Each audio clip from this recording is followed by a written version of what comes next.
شوہر پر دوسری شادی کا شک، سیالکوٹ میں بیوی نے اپنے شوہر کو پیٹرول چھڑک کر آگ لگا دی، متاثرہ شخص کو تشویشناک حالت میں اسپتال منتقل کر دیا گیا، متاثرہ شخص کی بیوی، اس کی 3 بہنوں اور بہنوئی کے خلاف مقدمہ درج۔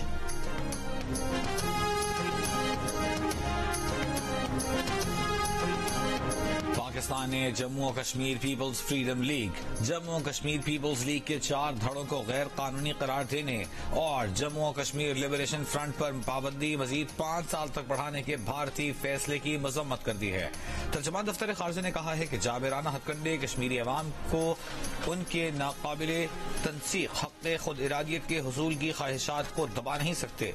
اختلاف رائے کو چلنے کے لیے بھارتی مہم بین الاقوامی انسانی حقوق اور جمہوری اصولوں کی خلاف ورزی ہے۔ بھارتی حکومت کشمیری جماعتوں پر سے پابندیاں اٹھائے، یاسین ملک سمیت تمام سیاسی قیدیوں کو رہا کیا جائے۔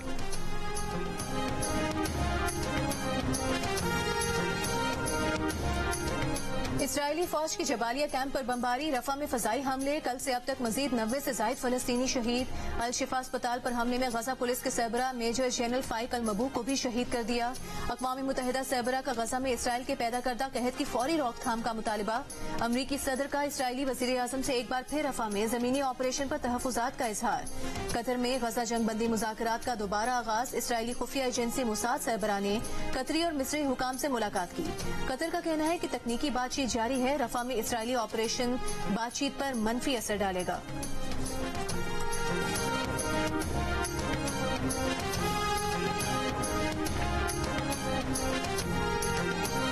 Chairman P C B Mohsin Naqvi نے کہا ہے کہ چیمپئنز ٹرافی پاکستان میں ہی ہوگی۔ لاہور میں انگلینڈ اور آسٹریلیا سے مٹی منگوا کر پچز تیار کر رہے ہیں، ملکی ہو یا غیر ملکی، جو بھی بہتر کوچ ہوگا 1 ہفتے میں فائنل کر لیں گے۔ سلیکشن کمیٹی کو پاورفل بنانا ہے، مداخلت نہیں کریں گے، کپتان کا فیصلہ سلیکشن کمیٹی کرے گی۔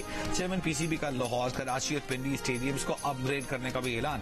کراچی کے نیشنل بینک کرکٹ اسٹیڈیم کے دورے میں محسن نقوی کا ناکافی سہولتوں پر عدم اطمینان کا اظہار، اپ گریڈیشن پلان کو جلد حتمی شکل دے کر کام بلا تاخیر شروع کرنے کی ہدایت۔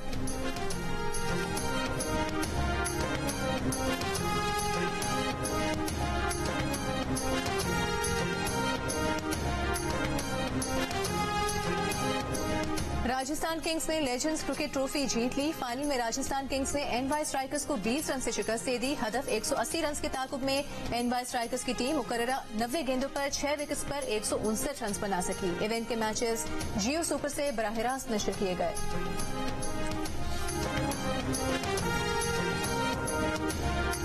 افغانستان میں خواتین اور لڑکیوں کے حقوق کی خراب ہوتی صورتحال کے پیش نظر کرکٹ آسٹریلیا نے ایک بار پھر افغانستان کے خلاف سیریز ملتوی کر دی۔ 3 T20 میچز کی سیریز رواں برس اگست میں شیڈیول تھی۔ اس سے قابل کرکٹ آسٹریلیا نے اپنی حکومت کی مشاورت سے ون ڈے سیریز 2023 میں بھی ملتوی کر دی تھی۔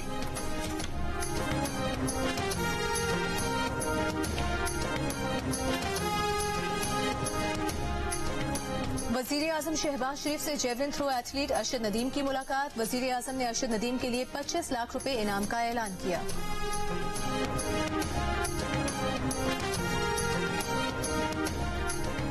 پاکستان میں جہاں قومی ہاکی ٹیم کے کھلاڑیوں کو پوچھنے والا کوئی نہیں، ان کی ڈیلی الاؤنس دینے والا کوئی نہیں، پی ایچ ایف ملازمین کو 8 ماہ سے تنخواہ نہیں ملی، وہاں ملک میں 2 ہاکی فیڈریشنز بننے کا اندیشہ پیدا ہو گیا۔ پہلے ایک سیکرٹری کے عہدے کے 2 دعویدار تھے، اب صدر کے بھی 2 دعویدار سامنے آ رہے ہیں۔ کانگریس کے ایک اجلاس میں طارق بگٹی کو صدر منتخب کیا تھا، اب کانگریس کے ایک اور اجلاس میں شہلا رضا کو صدر منتخب کر لیا گیا۔